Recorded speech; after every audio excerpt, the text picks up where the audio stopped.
우리에게 주신 이 하나님 말씀을 통해서 좋은 습관이라는 제목으로 말씀을 전하겠습니다. 우리 한번 인사하실까요? 좋은 습관을 만듭시다.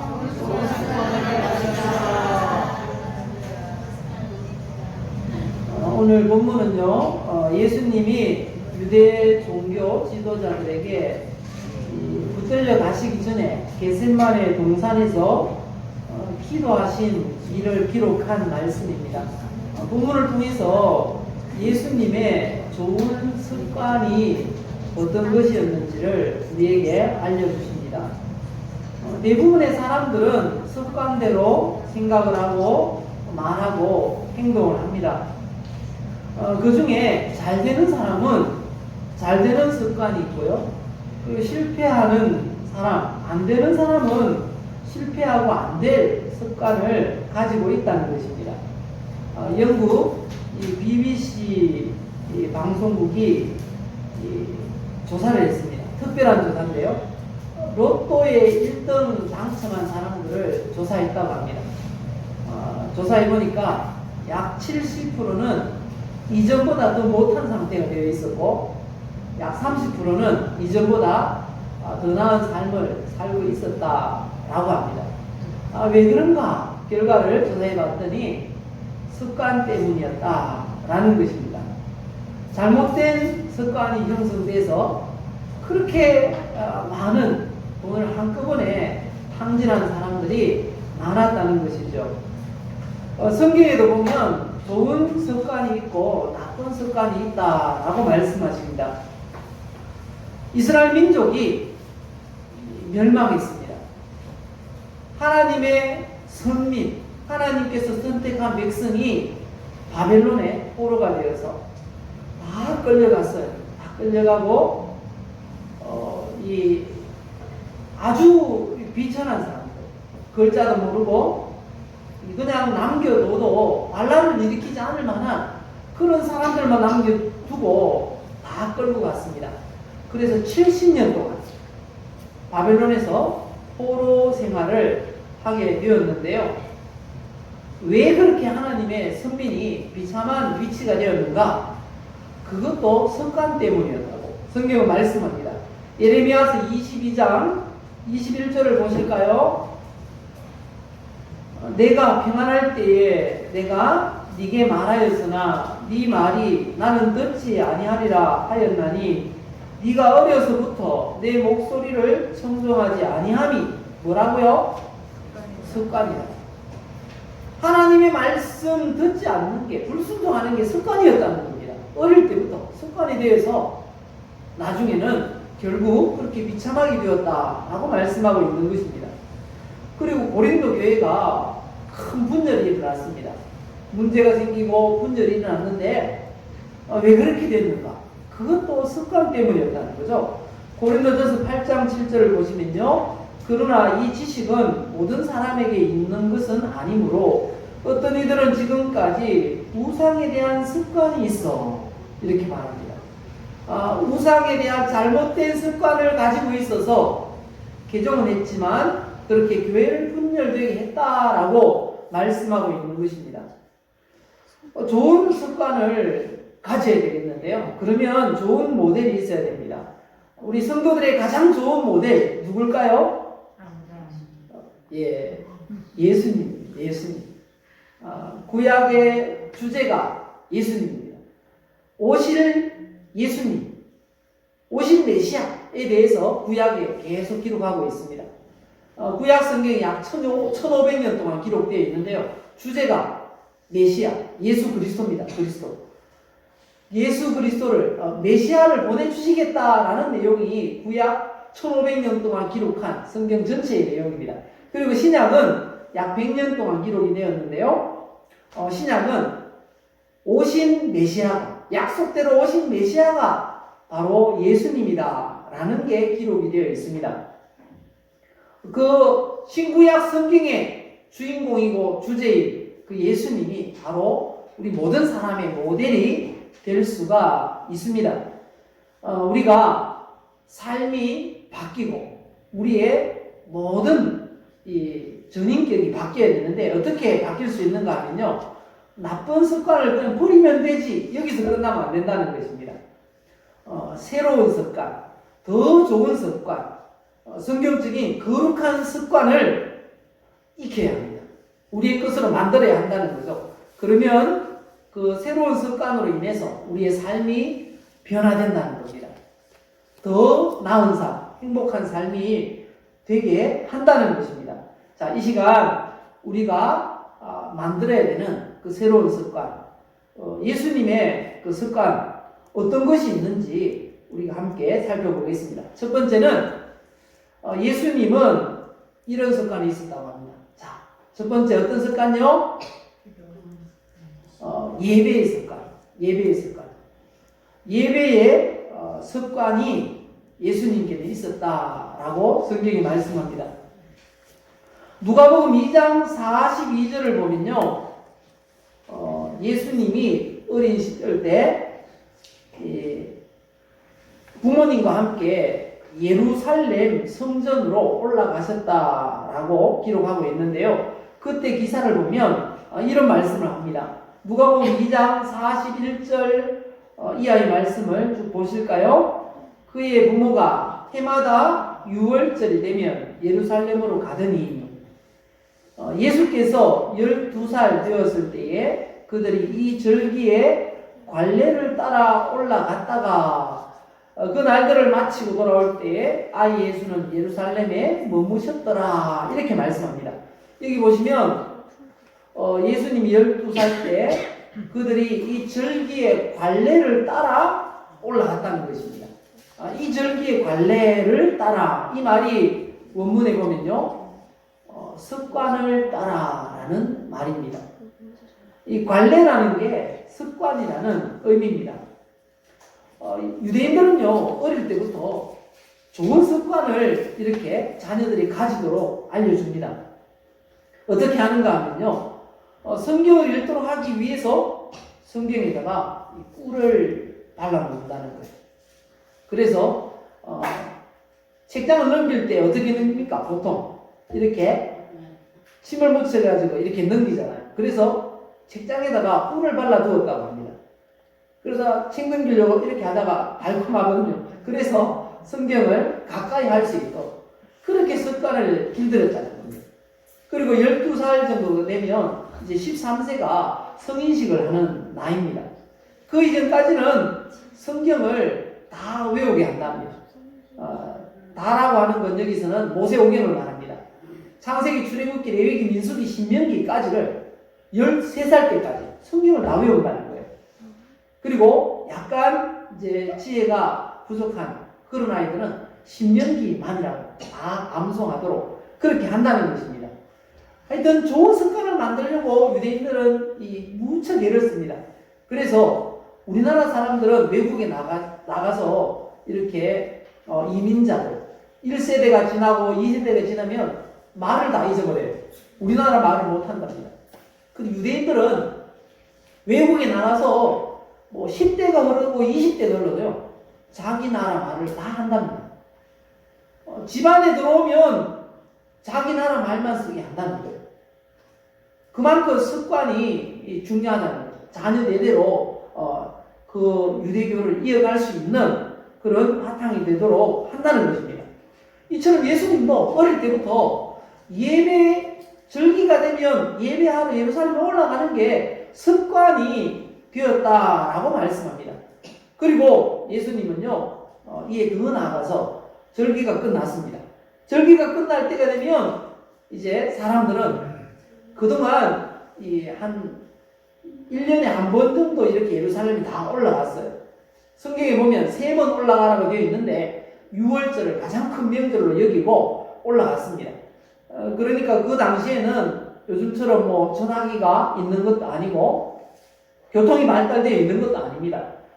1년 만에 만났으니까 신족들에게 할 얘기가 많은 거예요.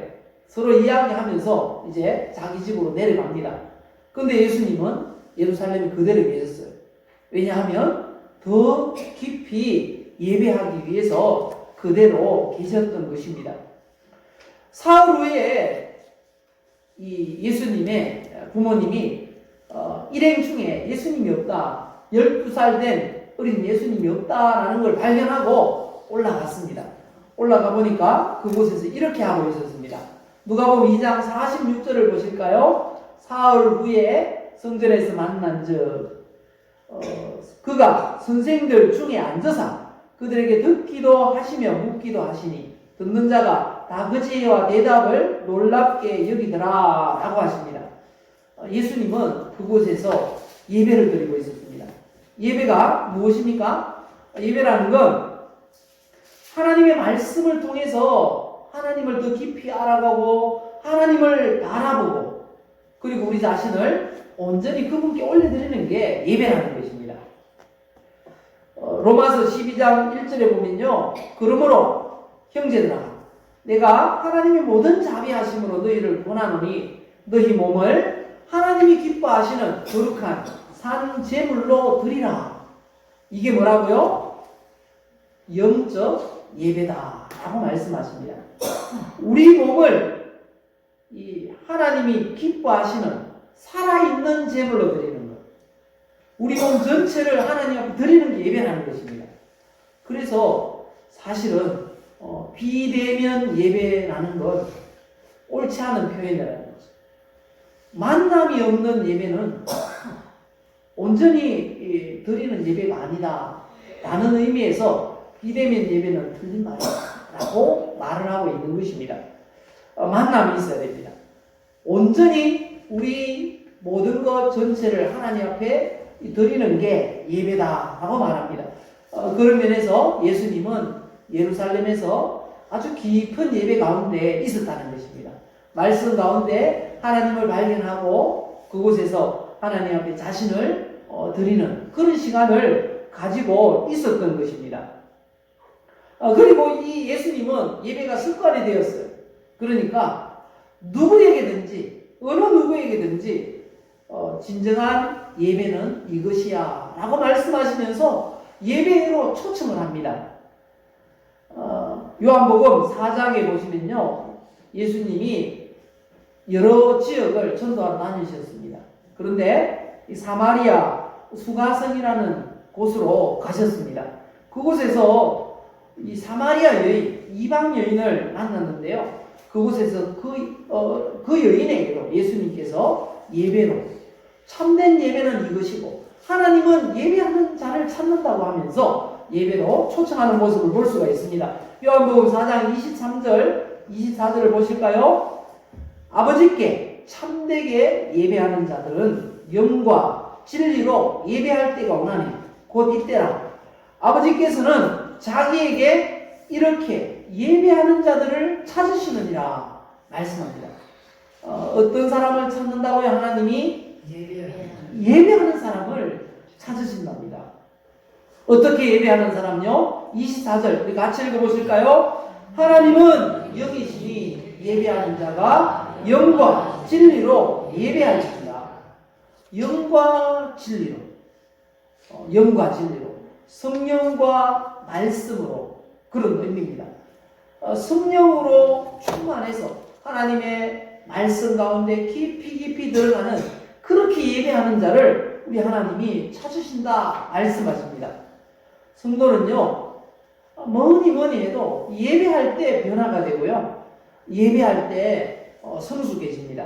그리고 예배할 때 거룩해진다는 것입니다. 그리고 성도가 예배할 때 하나님이 영광 받으시는 줄 믿습니다. 왜냐하면 예배 가운데는요 우리끼리 모이는데 라고 생각할지 모르는데요 예배 가운데는 하나님이 성령으로 임재해 계신다는 겁니다. 성경이 말씀하십니다. 시편 22편 3절을 읽어보실까요? 이스라엘의 찬송 중에 계시는 주여. 주는 그것입니다. 이스라엘 선민이 예배하는 가운데 계시는 주님 이렇게 표현한다는 것입니다. 마태복음 18장 20절에는 더 분명하게 말씀합니다. 두세 사람이 내 이름으로 모인 곳에는 나도 그들 중에 있느니라. 주님의 말씀입니다. 예수님이 두세 사람이 예배하기 위해서 모인 그곳에 성령으로 임재해 계신다는 겁니다. 믿으십니까? 이 예배 가운데 교회에 우리 주님이 임재해 계신 줄 믿습니다. 그런데 요즘 들어서 이 예배 드리기가 어려워지고 있다라는 것을 느끼게 됩니다. 교회마다요, 출석률이 30%가 줄었답니다.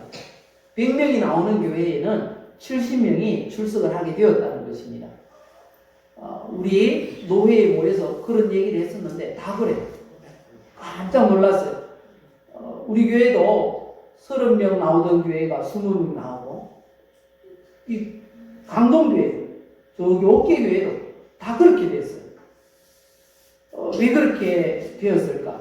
원인이 뭘까요? 많은 사람들은 코로나19 때문이야 이렇게 말합니다. 그런데 성경은 그렇게 말씀하지 않습니다. 성도가 예배에 습관이 되어 있지 않아서 그렇다고 말씀하십니다. 히브리서 10장 25절 보실까요? 모이기를 패하는 어떤 사람들의 습관과 같이 하지 말고 오직 권하여 그날이 가까움을 볼수록 더욱 그리 하자라고 말씀합니다. 모이는 것도 습관이라는 거죠. 예배가 습관이 되어야 함을 우리에게 말씀하십니다. 예수님은 예배가 습관이 되셨기 때문에 예배로 승리하셨어요. 우리도 예수님의 그 예배의 습관을 본받아야 할 것입니다. 그래서 깊이 예배하는 습관을 우리가 만들어서 그 습관으로 인해서 참된 하나님이 인정하시는 그런 성공자들이 다 되시기를 예수님의 이름으로 축복합니다. 그리고 두 번째 예수님의 습관, 바로 이거라고 합니다. 어떤 습관요? 예수님은 기도가 습관이에요. 기도가 습관입니다. 예수님은 이 기도가 습관이라 이렇게 말씀하시는데 누가복음 22장 39절 오늘 본문을 보시면 그렇게 말씀하십니다. 예수께서 나가사 습관을 따라 감람산에 가시매 제자들도 따라갔더니 라고 하십니다. 이 습관을 따라라고 하는데요, 이 자신의 습관대로라는 의미입니다. 예수님의 습관대로 감람산에 가서 기도하는 게 예수님의 습관이었다는 것입니다. 예수님이 이 기도가 습관이었다라고 말할 수 있는 분명한 이유는요, 이 공생의 기간에 예수님이 늘 바쁘셨어요. 얼마나 바쁘셨는가 하면요, 일이 많아서 항상 피곤해 하셨던 걸 우리가 볼 수가 있습니다. 누가복음 5장 15절에 보면 이렇게 말씀합니다. 예수의 소문이 더욱 퍼지매 수많은 무리가 말씀도 듣고 자기 병도 고침을 받고자 하여 모여오되, 사람들이 항상 예수님 주변에 있었습니다. 병 고침 받기 위해서, 말씀을 듣기 위해서 모여 있었습니다. 그래서 쉴 시간도 없었습니다. 그런데도 어떻게 하셨는가 하면 16절 보면요, 예수는 물러가사 한적한 곳에서 기도하시니라 이렇게 말씀하십니다. 그 바쁜 가운데도 예수님은 시간을 정해서 규칙적으로 기도하신 것을 볼 수 있습니다.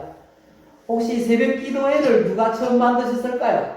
예수님. 예, 교회에서는 예수님 하면 대부분 답이 됩니다. 예수님 만드셨어요. 보실까요? 마가복음 1장 35절 읽어보십시다. 새벽 아직도 밝기 전에 예수께서 일어나 나아가 한적한 곳으로 가사 거기서 기도하시더니 라고 하십니다. 그리고 철야 기도회는 또 누가 만드셨을까요? 예, 예수님. 누가복음 6장 12절에 보시면요, 이때 예수께서 기도하시러 산으로 가사 밤이 새도록 하나님께 기도하시고 이렇게 말씀하십니다. 밤이 새도록 기도하시고 다음날 뭐 하셨는가 하면요, 제자들을 선택하셨다라고 말씀하십니다.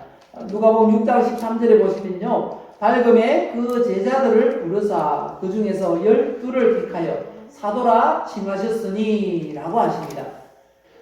그리고 잘 아시는 대로 예수님은요, 십자가를 지시기 전에도 간절히 기도하셨습니다. 에이, 죽을 건데 라고 그냥 삶을 포기하는 그런 모습이 아니라 아무리 어려운 그런 순간에도 예수님은 기도하는 모습을 보이셨습니다. 왜 그랬을까요? 습관이에요, 습관. 예, 오늘 본문 39절 이하의 말씀을 보면 잘 알 수 있습니다. 이때가 언젠가 하면요, 십자가를 바로 지시기 전입니다. 44절 읽어보실까요? 감람산에 가서 습관을 따라서 기도하시는데 어떻게 기도하셨는가 하면요, 예수께서 힘쓰고 애써 더욱 간절히 기도하시니 땀이 땅에 떨어지는 핏방울같이 되더라, 이렇게 말합니다. 얼마나 간절히 기도하셨던지 땀방울이 뚝뚝 떨어질 정도로 기도하셨다라고 말씀하고 있는 것입니다. 예수께서 이 땅에 인간의 그 몸을 입고 오셔서 우리와 똑같은 그런 성정을 가진 인간으로 사시면서 하나님께서 주신 그 모든 사명을 감당할 수 있었던 그 비결이 뭔가 하면요, 바로 기도였다는 것입니다. 기도. 기도가 예수님은 습관이자 삶이셨습니다. 그래서 가능했다는 겁니다. 누가복음 9장 18절에 말씀합니다. 예수께서 따로 기도하실 때에 제자들이 주와 함께 있더니 라고 말씀합니다. 예수님은 항상 혼자 이렇게 시간을 정해놓고 따로 가서 기도하셨다는 것입니다. 누가복음 9장 28절에도 말씀합니다. 이 말씀을 하신 후 8일쯤 되어 예수께서 베드로와 요한과 야고보를 데리고 기도하시러 산에 올라가서 또 몇 명의 제자들을 데리고 또 따로 기도하러 가셨습니다. 예수님이 얼마나 기도를 많이 하시고 자주 하셨던지 제자들이 보니까 어떻게 기도할 거리가 그렇게 많냐고, 기도 좀 가르쳐 주세요 라고 요청까지 했습니다.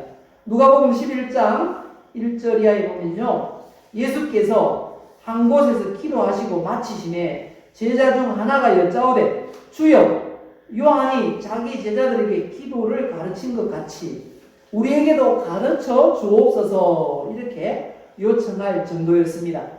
그래서 가르쳐 주신 기도가 뭐죠? 주기도문이라는 것입니다.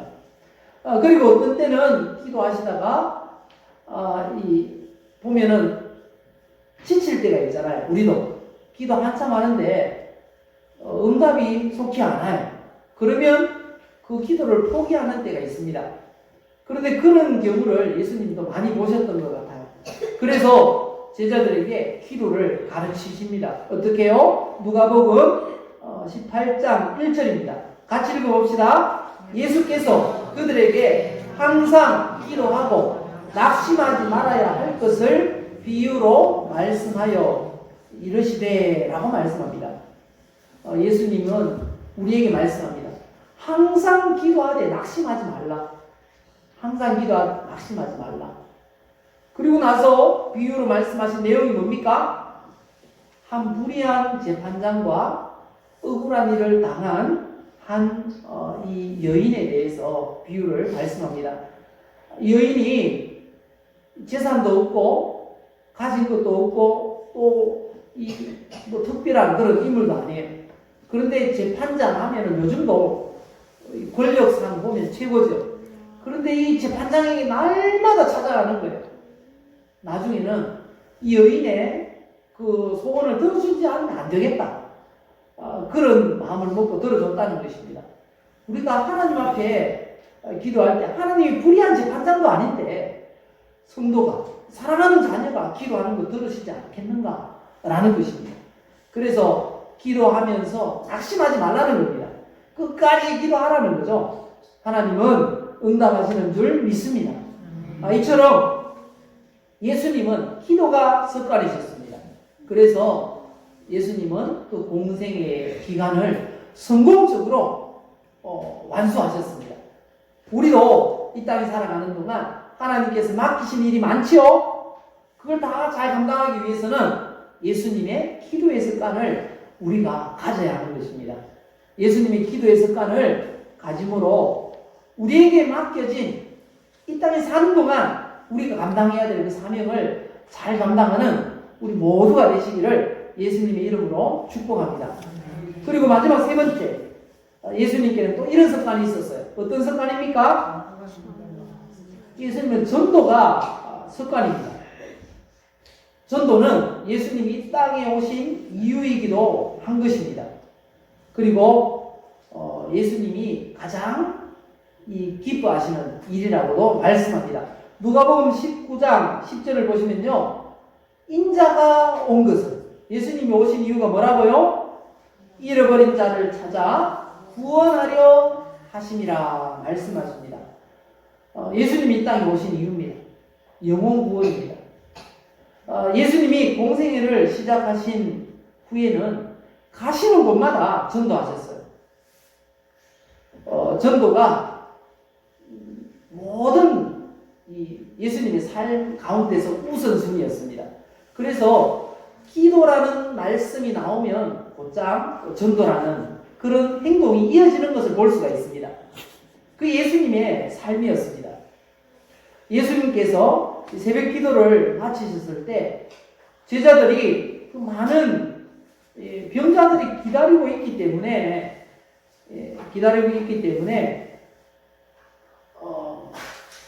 기다리고 있다고 그렇게 예수님께 말씀했습니다. 그때 예수님께서 제자들에게 말씀합니다. 늘 피곤해 계셨는데도 불구하고 예수님께서 이런 말씀하십니다. 마가복음 1장 38절입니다. 보시면요, 이 말씀도 같이 읽읍시다. 이러시되 우리가 다른 가까운 마을들로 가자. 거기서도 전도하리니 내가 이를 위하여 왔노라. 이렇게 말씀하십니다. 그리고 요한복음 4장에도 우리가 살펴보았던 말씀인데요. 이 사마리아 여인에게 전도하기 위해서 일부러 그 사마리아 수가성으로 지나가셨어요. 그리고 수가성에서 여인을 만난 시간이 언제라고 합니까? 6시 정오입니다. 우리나라 시간으로 하면 낮 12시입니다. 그런데 중동 지역의 낮 12시는요, 상상을 초월하는 더위가 있다는 겁니다. 거의 40도까지 올라가는 그런 무더위라는 거죠. 그런데 그 여인을 그 시간에 만나기 위해서 예수님이 제자들과 쉬지 않고 시간을 맞춰서 거기까지 가셨습니다. 사마리아 수가성 우물가까지 가셨어요. 그리고 가서 털썩 주저앉았습니다. 주저앉은 이유가 뭔가 하면요, 피곤해서 주저앉았다는 것입니다. 그렇게 가신 이유가 뭡니까? 전도하기 위해서 가셨다는 겁니다. 그리고 제자들 식사 준비하라고 시내에 가서 식사도 그렇게 사먹고 가져오라고 보내시고 예수님은 우물가에 앉아서 식사도 안 하시고 전도하셨다라고 성경이 기록하고 있습니다. 요한복음 4장 3절 이하에 바로 그 말씀을 하고 있는 것입니다. 유대를 떠나사 다시 갈릴리로 가실 때 사마리아를 통과하여야 하겠는지라. 예수님의 의도입니다. 의도. 다른 일도 있다는 거죠. 유대인들은 사마리아를 안 지나갑니다. 그런데 예수님은 그 길을 지나가셨어요. 일부러. 왜요? 전도하시려고.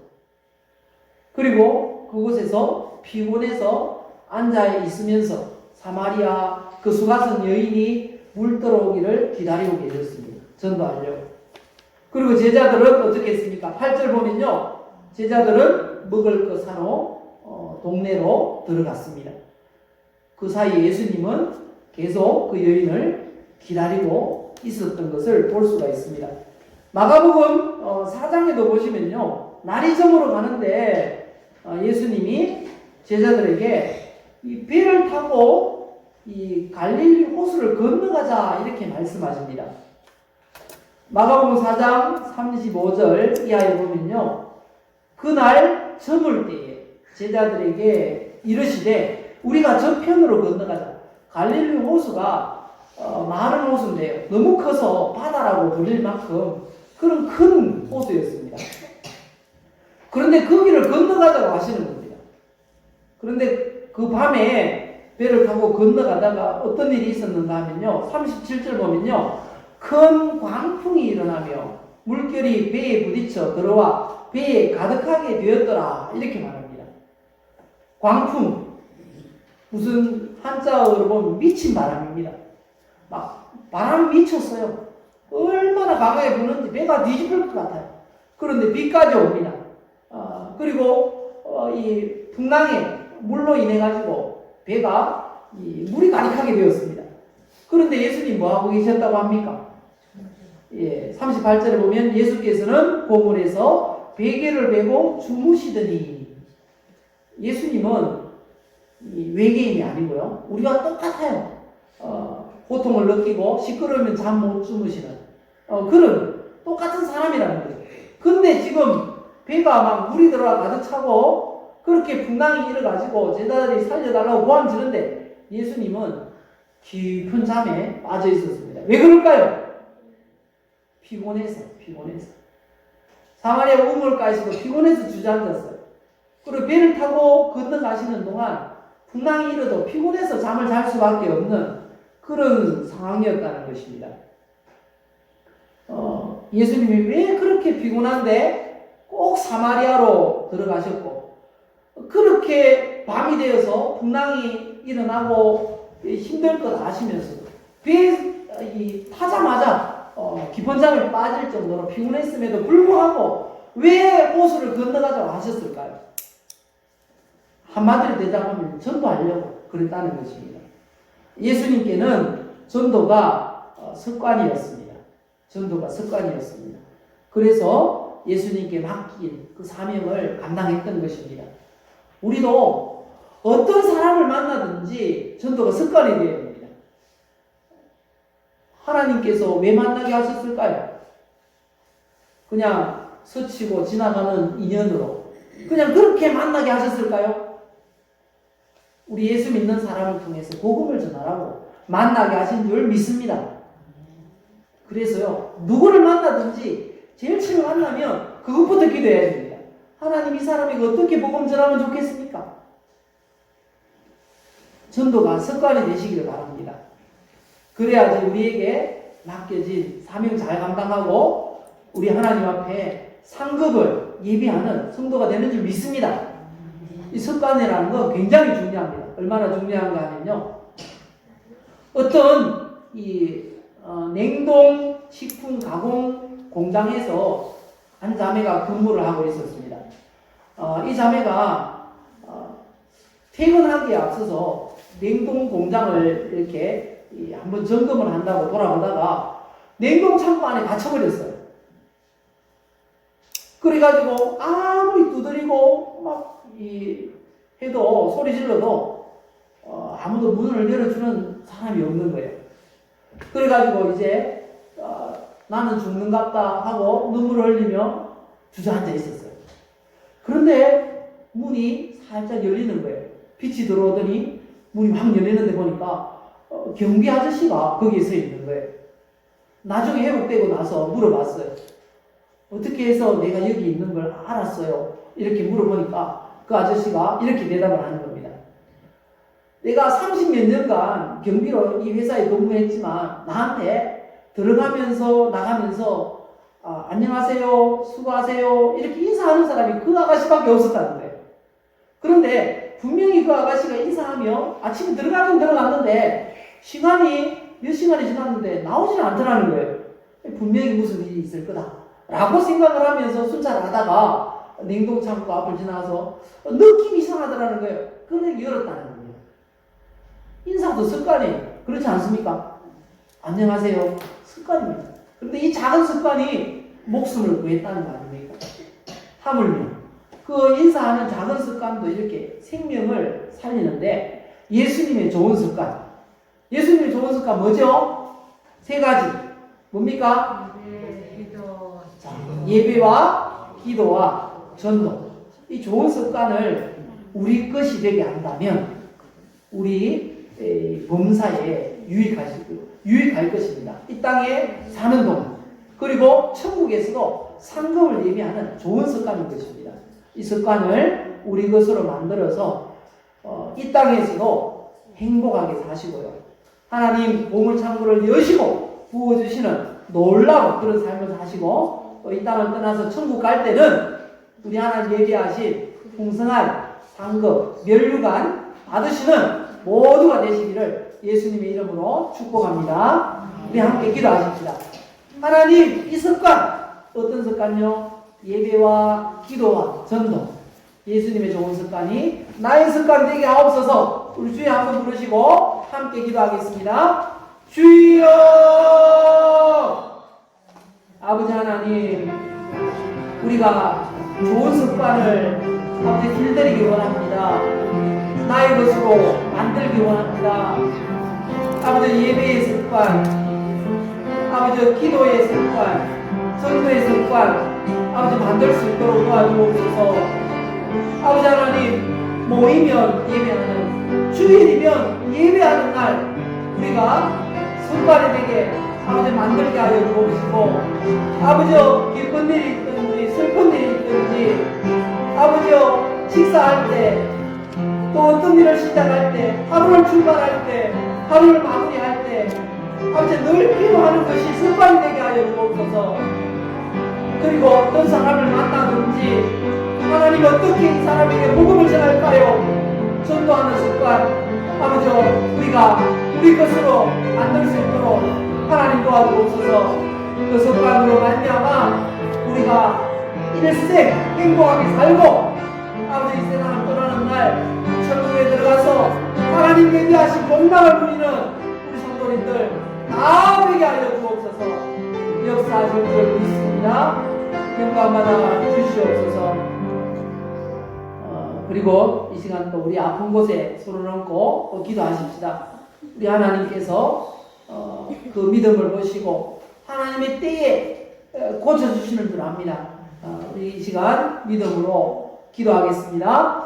아버지 하나님, 또 말씀 잡고 기도했사오니 우리 가운데 예배의 습관, 기도의 습관, 전도의 습관이 만들어지게 하여 주옵소서. 이 좋은 습관으로 말미암아 이 땅에 사는 동안 하나님의 부요하심을, 하나님의 그 행복을, 하나님의 복을 누리며 살게 하시고 이 땅을 떠날 때에 그 주님의 좋은 습관으로 인해서 천국 상급 예비하고 복락을 누리는 저 천국으로 다 들어가는 우리 모두가 되게 하여 주시옵소서. 이 시간 믿음으로 우리의 아픈 곳에 손을 얹었습니다.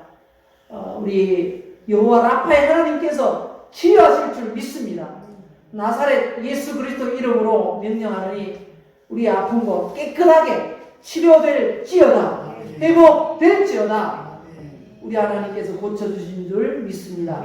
건강한 우리의 몸을 가지고 영혼을 가지고 하나님 잘 섬기고 이 땅에서 복락을 누리고 행복한 저 천국을 유업으로 받게 하여 주시옵소서. 우리 한 주간 우리 하나님이 함께 하시고 동행하시고 복 주실 줄 믿사옵고 예수님의 이름으로 기도드리옵나이다.